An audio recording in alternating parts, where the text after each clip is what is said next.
So I think this is a good exercise in getting us to just kind of self-reflect and understand how we are products of our environment, um, and just get us to consider like what what aspects of our lives shaped who we are now, and like which ones had really big impacts versus which had less significant impacts.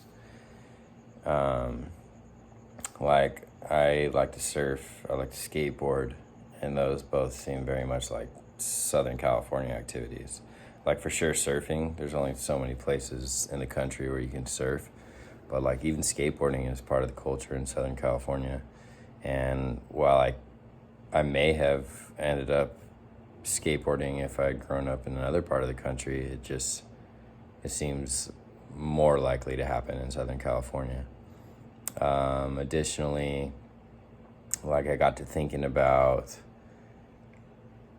how I landed at some of my like maybe less popular beliefs, or like how I shaped my kind of my view of like politics, religion. Like for example, I'm not religious, even though my parents took us to church when I was a kid, and I remember like there was a family friend who would come over, and he wasn't religious, and that was like my first experience with an adult who would like who was open about not being religious. And at first it kind of seemed like radical, but then like as I hear him speak, it's like, well, that seems pretty logical. That kind of checks out in my mind. So it was good to kind of like reflect on some of those things. Additionally, like doing the identity web. At first I kind of like felt like I was like marketing myself, almost like you're doing a resume. You want to make it sound like, you want to list all your skills, the things that are like positive aspects of your personality. Like I'm talking about how I like to learn and how I like to exercise and stuff. But then I also was like, sometimes I just want to sit on my butt and like watch cartoons and scroll through Twitter. So, I should write that, include that in here too. And so that was it's good to like come to terms with like, yeah, sometimes I just don't feel like doing anything productive, and that's okay. And then there was the cultural iceberg activity, and that was cool too, to kind of think about like, oh, what's obvious about my personality? Like what can people see, like just from seeing me or talking to me for a few minutes, like what are people going to kind of infer about my character versus like what are other less obvious aspects, what's kind of like buried under the surface and that you'd have to like really get to know me to know about.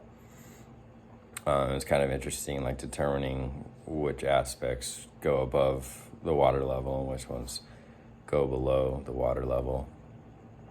And then there was also, I found a lot of value in the TED Talk, the video of the woman that spoke about autism, because she also was talking about like different styles of learning, and so that got me kind of thinking about my own learning styles.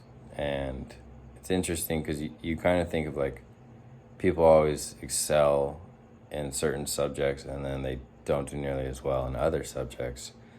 And I've always like there are times when I thought math was my best subject and other times when I thought English was my best subject, and kind of like everything in between. So then it gets me thinking like, well, why am I that way? That seems really uncommon, to be like, to not do any subject better than any other subject. So yeah, I was kind of tripping on that. And then additionally, what else? So we're talking about stereotypes. Obviously, it's good to reflect on stereotypes. What kind of like hidden biases do we have, and like how can we avoid them if we're going to be in a classroom, if we're going to be like grading individual students? We don't want any kind of bias to influence the way we treat a certain student. We don't want to treat anybody unfairly. So yeah, it was good to just spend some time kind of reflecting on how I came to be the way I am and where do I need to improve and where am I doing all right.